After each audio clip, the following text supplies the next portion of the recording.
Poculé. Ouais, c'est un peu violent pour démorer De quoi ? Poculé. Poculé. Alors, nouvelle saison du podcast, donc nouvelle intro. Et pour cette 3e saison, et surtout pour ton plus grand bonheur, ma Fanny, c'est décidé, j'arrête les coïncidences. Ah, Emoji larme à l'œil. attends. Donc pour cette nouvelle saison, on va jouer avec les mots, et par exemple avec le mot poculer. Poculer, verbe du premier groupe qui désigne l'action de... C'est en rapport avec des fruits à coque. Pas du tout. Nous sommes le 3e jeudi du mois. Ce soir, c'est la bière des associés. Tous les deux, on va donc consommer des boissons alcoolisées. Autrement dit, on va poculer. Ok. Verbe qui désigne l'action de consommer des boissons alcoolisées. Et attention, c'est important qu'il y ait de l'alcool dans la boisson parce que sinon, c'est pas poculer. Ok, d'accord. Voilà, on ne pocule pas de la limonade. Ok. On peut poculer éventuellement un panaché s'il est un peu chargé. Et encore. Et encore. Le jeu, c'est que tu dois réussir à replacer le mot poculer à n'importe quel moment dans l'épisode. Mais toujours dans une phrase construite et qui a du sens dans le contexte. Parce que je la vois venir la friser. Saison 3, épisode 1. Bonjour Fanny Gauthier. Poculer, poculer, poculer, poculer. Voilà, ça marchera pas, ça. Ok. Allez, c'est parti. 109, le podcast. Mais attendez, c'est 109 comme le 100 ou 109, 9 comme le chiffre ? D'accord, donc c'est bien 109. Enfin, 109 comme le chiffre, mais en toutes lettres. 109, le podcast de Fanny et Vincent. Alors là, Vincent, c'est le chiffre ? Ou c'est aussi en toutes lettres ? J'ai pas le truc, là.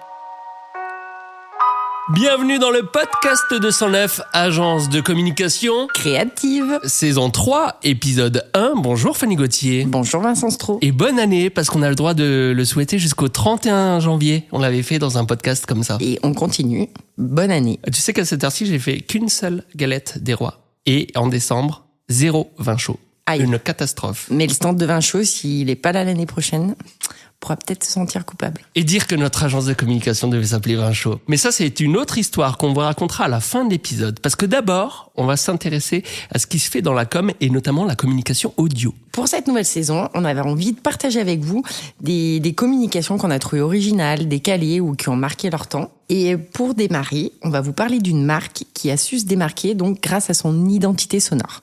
Donc l'identité sonore, qu'on appelle aussi design sonore, pour simplifier, c'est comme un logo, mais pour vos oreilles. Toudoum, Netflix. Et voilà, j'allais exactement dire ça. En fait, c'est une mélodie ou un son, et dès qu'on va l'entendre, ça nous permet d'identifier tout de suite la marque. Donc t'as fait le de Netflix. Il y a aussi les 3 petites notes de McDo. Ta-da-ta-ta-ta. Voilà. D'ailleurs, 3 petites notes, il y en a un peu plus, il me semble. Burger King. Voilà, on sent la bouffe et la série, hein. Oui. Alors aujourd'hui, on va plonger dans la saga publicitaire de pa. C'est pour ça que tu le chantes depuis Je m'entraîne. C'est Dim. Et c'est Dim, effectivement. Donc c'est une marque de collants qui a fait danser des générations entières. Et pas que sur les jambes. Donc en fait, Dim, il a choisi une musique iconique qui s'appelle The Fox, qui était composée par Lalo Schifrin. C'est dur à dire, je me suis entraînée seule. Lalo Schifrin. Lalo Schifrin. Pour la culture générale, Lalo Schifrin, c'est aussi celui qui est derrière Mission Impossible, par exemple. Ok. Ouais, je l'ai appris à l'instant, en écrivant le podcast. Ta. Non, je suis pas sûr de l'avoir. J'essaie depuis tout à l'heure dans ma tête. C'est comment ? Ta. Ouais, mais je chante mal. On vous mettra le son. Les Collandives présentent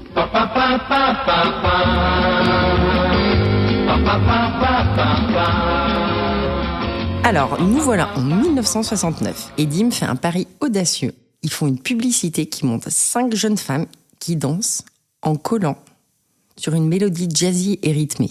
Alors à l'époque, tu te rends pas compte, mais à l'époque c'est une révolution parce que c'est un petit peu dénudé, on voit des jambes Ouh là là. en collant à la télé. C'était scandaleux. Alors aujourd'hui, il semblerait que la décence publicitaire n'ait plus les mêmes critères. Mais bon, donc si cette pub elle a marqué, c'est pas seulement grâce aux jambes des demoiselles, c'est aussi grâce à cette fameuse musique, The Fox, qui restait dans les têtes et qui est devenue une vraie signature, un élément mémotechnique pour Dim. Et là, ils l'ont bien compris, donc du coup, chaque fois qu'ils sortaient un nouveau spot, voilà, ils adaptaient la mélodie en fait à l'année en cours. Donc, on démarre en 69 avec la version originale. Dans les années 70, on est sur un style légèrement modernisé, mais on garde le côté jazz. Toujours les mêmes notes. Ouais. En 1980, là, on a une musique un peu plus glamour. En 90, on part dans un style un peu plus pop. Et à partir des années 2000, là, un style plus épuré puisque on enlève les paroles, on les remplace par des notes simples, mais on reconnaît immédiatement l'air. Résultat, quand on entend The Fox, on ne pense pas à la lochifrine, on ne pense pas au renard, mais on pense au colandime. Oh, ça rime. Bien sûr. Ta-ra-ta-ta-ta-ta. Travaillez cette chronique, hein. Eh ben ouais, et poculé alors. Et attends, j'ai le temps encore. Tu vas mais me pardon. parler. J'ai le temps de le placer encore. Ah mais non, mais c'était dans ta partie qu'il fallait que tu le passes. Ah ouais, mais alors, règle très mal énoncée. Tu voulais dire poculé sur le générique de fin, quoi. Par exemple. Poculé. Bon, vous le savez, le verbe poculer n'est jamais bien loin de nous. Parce que si on s'appelle 109, on a eu plein d'autres idées de noms. Plein d'idées de noms. Trop d'idées de noms. Et parmi les idées évidentes, je sais pas si tu te souviens, mais sachez-le, en tout cas, on avait envisagé un temps de s'appeler Vin Chaud. Parce que c'était une passion commune et on cherchait quelque chose qui nous rassemble. Parce qu'on adore les marchés de Noël, c'est pour ça. Il y avait aussi une autre référence avec Vin Chaud. Ah oui.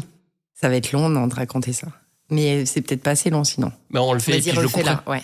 Mais il y avait une autre référence. C'était un Secret Santa organisé. Pas par nous, Non. mais on était tombés l'un avec l'autre. Donc je devais te faire un cadeau, tu devais m'en faire un. Et on ne savait pas. Et on a fait tous les deux le même cadeau, des épices à vin chaud. Oh, c'est beau parce que c'était pas travaillé, on l'a dit en même temps. Hein. On l'avait pas répété. Non.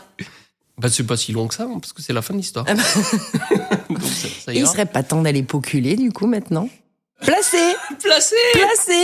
Dans les prochains épisodes, je vous raconterai la fois où Fanny a perdu ses clés de voiture, faute de les avoir laissées sur la voiture. Et là, vous êtes en train de vous dire, quoi?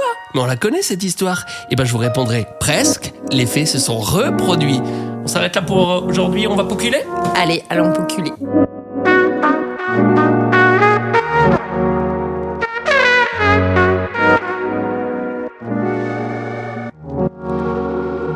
Ça te plaît? Bah, moi je trouve que ça va être pas mal. Ça va être plus court. Je pense, ouais. C'est la qualité qui prime de toute façon. Si, il peut être rigolo. Poculer. Je vais le replacer, hein.